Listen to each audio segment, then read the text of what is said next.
The ranch originally started as outdoor adventures with Dave Pitkin and Stanley Pitkin. They were brothers. Dave Pitkin was known as Pa. All the guys that have grown up around here, his nickname is Pa. He was a lawyer in California, and for fun, he jumped in air shows and skydived. So he was always high-end adrenaline. He fought a lot of murder trials. He was also a judge. He had seen a lot of things happen in the judicial side of things that he wanted to help with.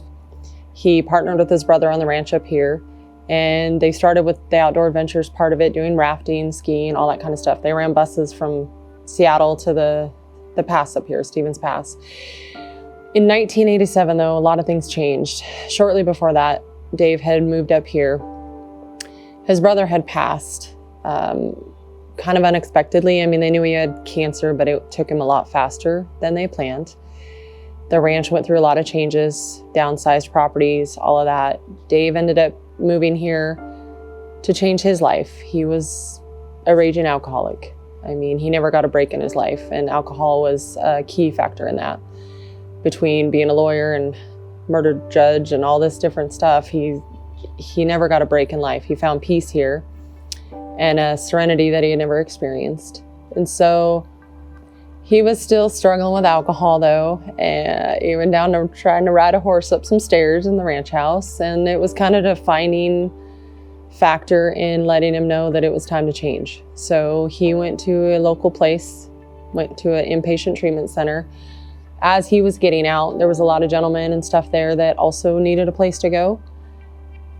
And so in August of '87, the ranch turned into a alcohol and drug-free zone. It started with one horse, an unhandleable horse. He knew nothing about horses. Outdoor Adventures had changed to Skyland Ranch. Outdoor Adventures is now run by another family that's just beautiful right up the road, so it didn't go far. And the ranch becomes like a trail riding business and just a place of serenity with horses at that point. He was still running rafting, but under the ranch's name. And he would sit with his horse that he bought every day and read a book to it. And that's how he got this horse to become gentle. And that's how he learned a lot about the horse, through his voice, through learning to soften his body language and finding a connection with a horse that he never thought he could have with people or anything else in his life. And from there, it just transpired into a much bigger opportunity of life for helping others.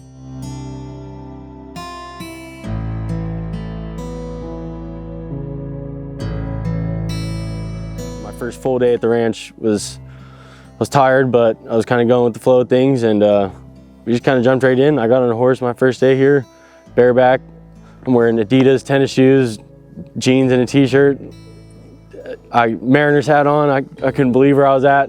I couldn't believe I was getting on a horse without a saddle. And Casey's, teaching me all the things, like an airplane, like this, turn around backwards on the horse. So it was cool. You kind of just, jump right in whenever you're physically feeling up for it. I know I've seen guys come in that are still in rough shape, and so it takes them a couple of days to, get back to themselves. I was just kind of ready to try to just jump in and start getting out of my head a little bit. But yeah, you're kind of thrown right into the ranch life day one, whenever you're ready for it. So for the first couple weeks, man, I was 50-50 on wanting to stay here. I had a poor attitude, but I told myself this time around, Nate, there's no more going back to the streets, because there's nothing out there, right? There's nothing out there. All it is people use you. You get caught stealing all the time, and you go to jail. And I've OD'd 3 times, right? And living on a bridge for 6 months, that sucks, dude. Equine therapy is probably the best therapy that I've ever had. When I first came out here, my old horse Ransom, he's the best counselor I ever had. He was my best friend. The bond that you make with a horse is so different than anything else, because they are so empathic and intuitive that they pick up on everything that you're thinking and feeling. There were days where if I was having a bad day, if I was angry and I went to try and go out and catch my horse, he wouldn't have anything to do with me. If I was in a good mood, he'd come right to me. If I went out there and I was sad and I just needed someone or something to be around, he'd just come up and hang out with me. He was my best friend. And like every person that comes to the ranch is assigned their own horse. So they're now assigned to a horse. They're taking care of something outside of themselves. So in your addiction mode, you're very selfish, not because you want to be, but that's because that's who you become when you're deep in those moments of that lifestyle. You don't sleep at night. You don't do the things you would do as a normal basis, right? So now you have to get up in the morning. You have to go pull your horse. Some days it's pouring down rain. Some days it's sunny. You have an animal that's like, on average, 1,200 pounds that you're now responsible for, who can't take care of themselves. So you have to care for them outside of yourself. You have to give back. You have to love on them. And that in itself creates one of the biggest bonds and life lessons for everybody here. Because now you have somebody who might have been angry or just hates the world or hates people. You see them soften. You see that chip on their block start to break down. You see them being kinder to others around them. You see them reaching out to family that they haven't talked to in ages. Their conversations change. They're not full of anger and high anxiety and super animated. They're softening and they're learning how to regulate their emotions, because you take a horse and you go at them angry, they're going to respond different. You go to them kind and soft, they're going to respond to that. One of the oldest comments, and Pa used to always tell people this too over the years, my horse hates me, because it wouldn't let someone catch him. They're like, oh, my horse hates me. Well, where are you at today? How you feeling? Have you checked in on yourself? So they go out there and their body language is just full of anger and tight. Well, that horse is like, no, I'm not interested in that.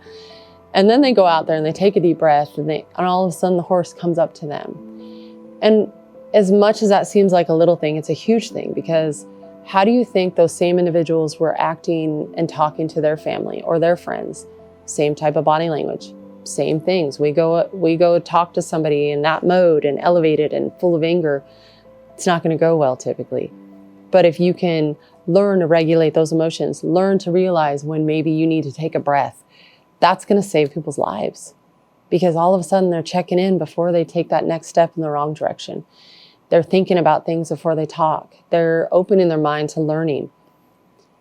And there's hope again. And that's one of our longest things that I remember always preaching to people is, as long as you have hope, you have something. We teach you to think out of the box. In everyday norms, we're not thinking out of the box anymore. You know, people are so hyper-focused on either their job or social media, or they're not checking in with themselves.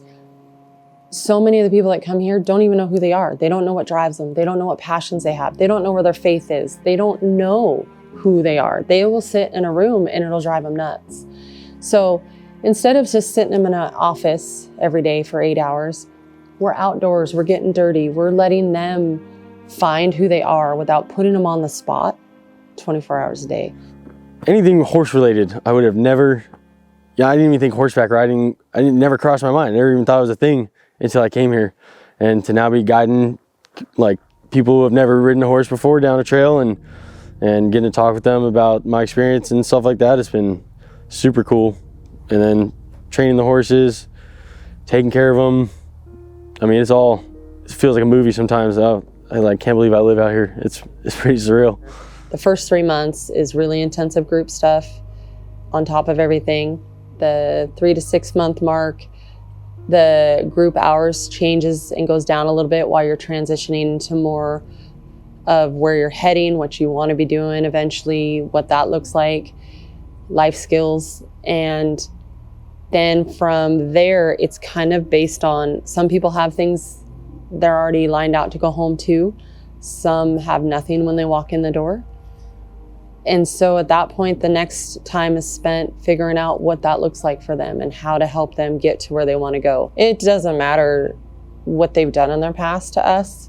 It doesn't matter, you know, what drugs they were on. What matters is, do they have the willingness? Do they want something different?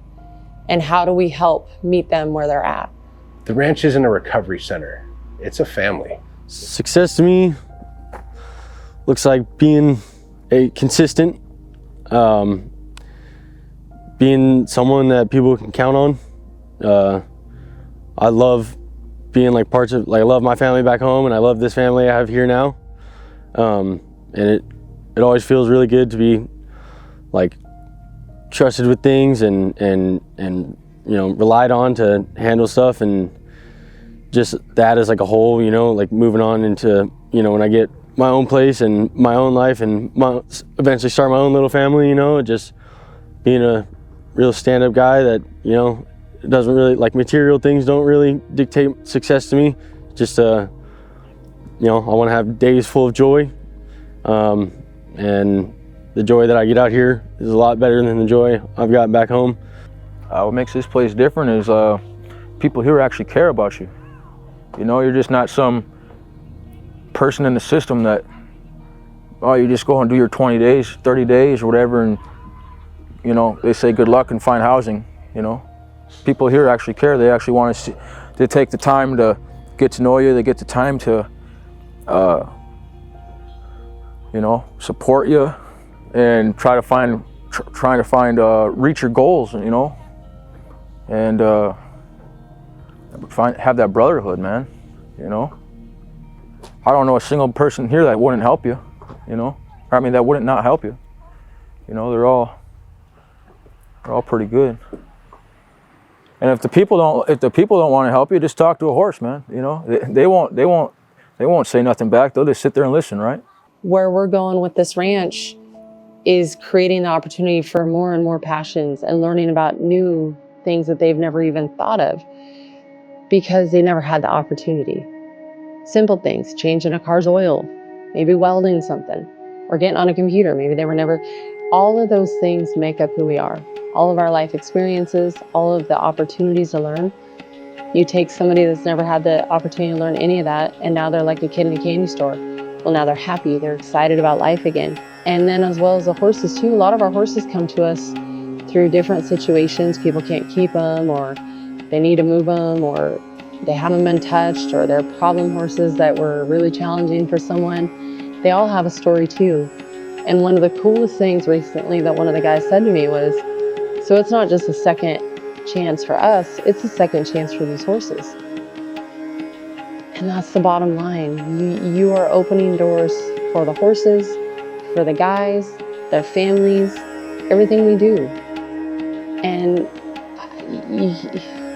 you can't put it into words. You have to feel it. And when you're here, you do feel it. And it's beautiful. Don't lose hope, because it takes what it takes.